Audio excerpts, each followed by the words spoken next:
Hej alle sammen og velkommen til den her video. I dag skal vi smage noget, som mange af jer nok kender, nemlig Gatorade. Ja, fordi det også lige par. Ja. Hvilken vej er det?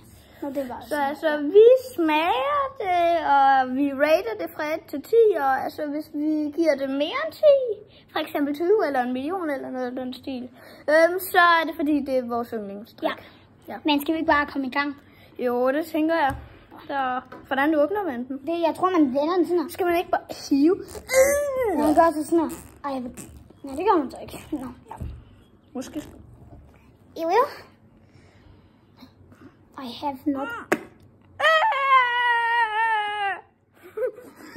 Nå, og så tror jeg, man skal hive op. Wow, det er lort. Minikorn. Ja. Du kan faktisk finde ud af at hjælpe mig. Det var sødt gjort. Ja, nu skal du sådan måske kunne man ikke lige se mig, men det var ikke lige mit problem. Lad os teste.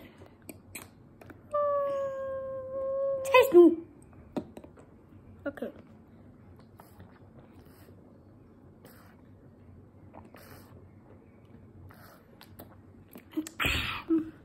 Jeg vil sige, at hvad giver du den? Du må gerne starte, okay. Fordi du nu. Jeg giver den en 9 ud af 10, fordi jeg vil have givet den en 10 ud af 10. Hvis den bare lige, den kunne have været lidt mindre sød. Fordi jeg synes lige, den er lidt mere sød, end Nallomus plejer at være. Okay.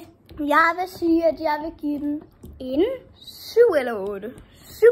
7,5. Okay. Det var det for den her video. Hej hej. Hej, men vi ses i næste video. Den laver vi også. Men den laver vi lige om lidt, bare roligt.